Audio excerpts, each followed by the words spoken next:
I'm Dora. I'm an educator at the MIT Museum, and I want to invite you to our next virtual Idea Hub. So this is a family-friendly online program where we learn how to engineer using simple materials just in our own home. So we'll introduce the challenge and build along with you. We'll also have some guest builders from the MIT community who will chat with us and show us how the building challenge applies to real-world engineering and science. During the webinar, you're going to get the chance to ask questions, share what you're building and testing. And then after the webinar, you can also share your creations on social media using the hashtag #VirtualIdeaHub. This week's Build Challenge, we'll be building our own kinetic sculptures. So you're going to need to gather a couple of things before you build. You're going to need some corrugated cardboard, which is the nice strong cardboard that you get from boxes, and it's got those wavy lines in the middle.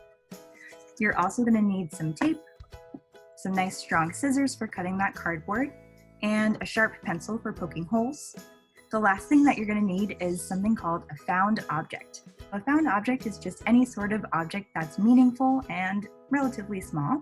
So some examples I have here are a shell, a rock, or a toy.